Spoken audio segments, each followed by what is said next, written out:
The Young and the Restless spoilers. December 11th. A whisper in the war room. Lily's stunning change of heart.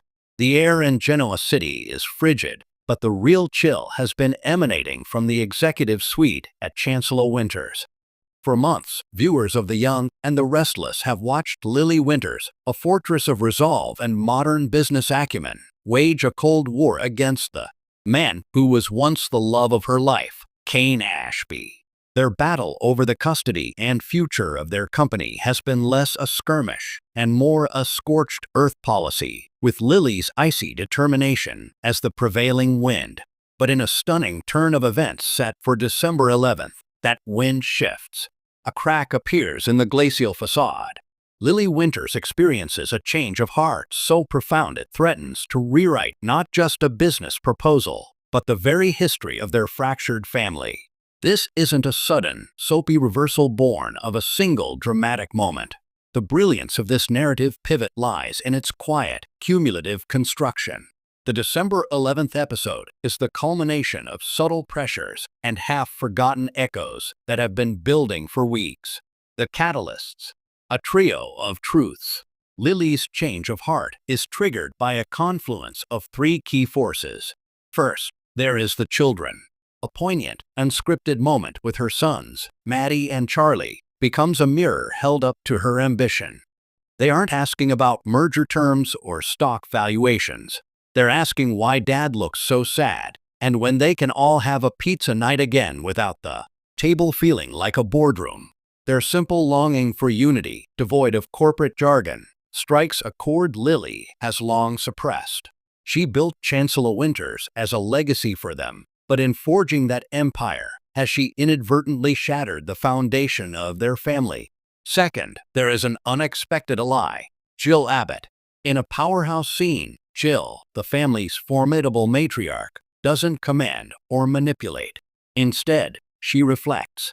She speaks not as a shareholder, but as a woman who has lived through decades of rivalry, reconciliation, and loss.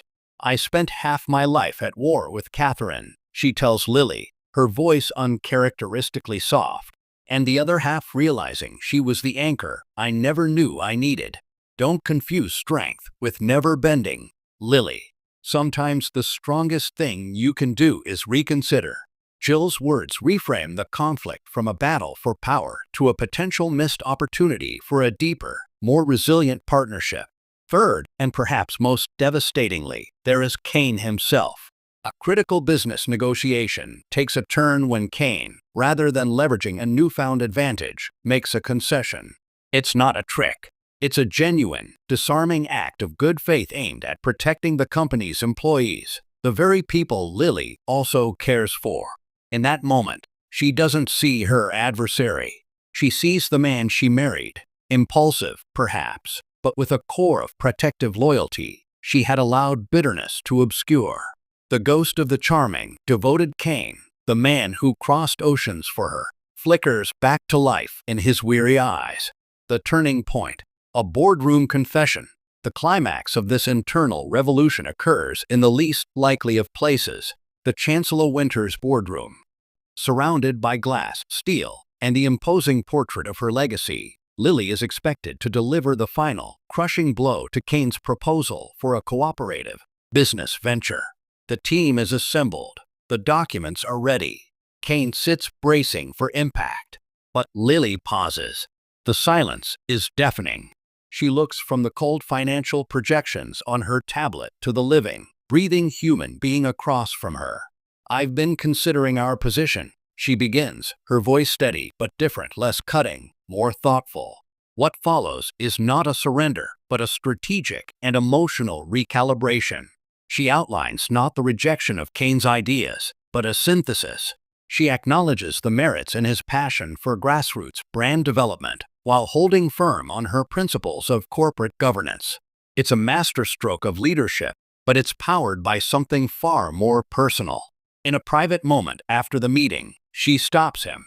It wasn't just about the numbers, she confesses, the walls fully down. It was about punishing you for the past, for every hurt, for making me have to be this hard. And I realized today that in trying to bury the man who hurt me, I was also burying the father my children miss and the partner who once believed in me more than anyone. It's a confession that leaves them both raw and silent, the battlefield between them transformed into uncharted, emotional territory. The ripple effect, a city on edge. Lily's change of heart sends shockwaves far beyond the CEO's office. Billy Abbott, Lily's brother and staunchest ally in the anti-Kane campaign, is left reeling. He sees this as a catastrophic vulnerability, a backslide into what he views as a toxic cycle. His fear for his sister threatens to create a new fissure in the Abbott family unit. Devin Hamilton, Lily's co-CEO and moral compass, observes the shift with cautious intrigue. Having navigated his own complex reconciliations, he recognizes the value of healed wounds. His role becomes that of a mediator, helping to translate Lily's emotional pivot into sustainable business strategy. And what of Kane? This is the greatest challenge of all. Is this change in Lily a doorway to redemption or a more sophisticated trap? His hope, long dormant, begins to stir, but so does his fear. Trust is the currency they bankrupted years ago. Can his own heart, so accustomed to defensive maneuvers, afford to be vulnerable again? A new narrative, beyond romance. This storyline is a testament to the young and the restless's enduring power. It moves beyond the simple, will they slash, won't they reunite trope.